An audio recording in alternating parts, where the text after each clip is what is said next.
এবারে ছোট্ট একটা গল্প নিয়ে হাজির হলাম তোমাদের কাছে।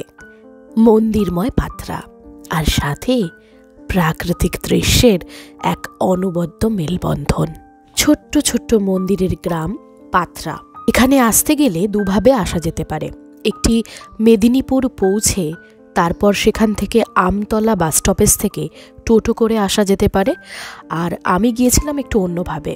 মাতপুর স্টেশনে নেমে সেখানে পাত্রা ঘাট যাব বললেই আপনারা পৌঁছে যাবেন ঠিক পাত্রার উল্টো দিকের ঘাটে।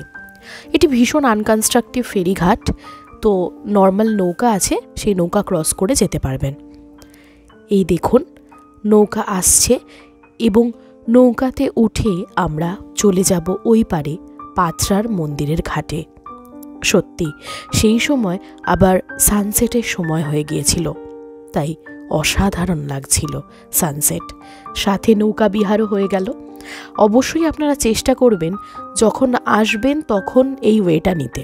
যাওয়ার সময় কিন্তু ফেরত যেতে অসুবিধা হয়। আর দেখুন ফুটে আছে কাশফুল। অদ্ভুতভাবে সেই সময় ছিল শীতকাল, অথচ এত কাশফুল কিভাবে হয় শীতকালে, সত্যিই আশ্চর্যের। এখানে সমৃদ্ধ পোড়ামাটির শিল্পকর্মসহ 34টি মন্দির রয়েছে। বিশেষ উল্লেখযোগ্য এই নবরত্ন মন্দির। তাছাড়া আছে কাছারি মহল, রাসমঞ্চ, কালাচাঁদের দালান, দুর্গেশ্বর মন্দির এবং পঞ্চশিব মন্দির। এই সমস্ত বেশিরভাগ মন্দিরই ঘোষাল এবং ব্যানার্জি পরিবার দ্বারা নির্মিত হয়েছিল।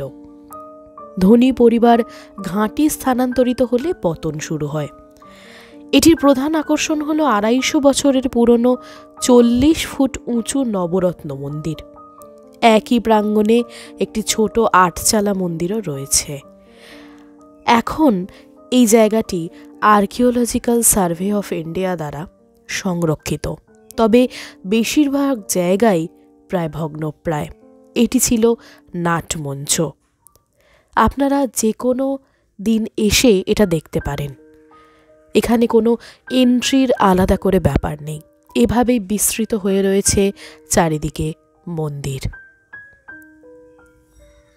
আর্কিওলজিক্যাল সার্ভে অফ ইন্ডিয়া 28টি মন্দিরের দায়িত্ব নিয়েছে মেরামত করার।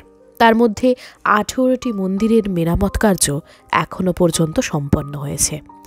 এটি ঠিক কংসাবতী নদীর তীরে অবস্থিত, তাই এখানে গেলে অবশ্যই বিকেলে দেখতে পারবেন সুন্দর সূর্যাস্ত। মোহিত হয়ে দেখতে থাকবেন। তার মধ্যে যদি এত সুন্দর কাশফুল এবং সর্ষে ফুলের কম্বিনেশন পেয়ে যান তাহলে তো আর কথাই নেই।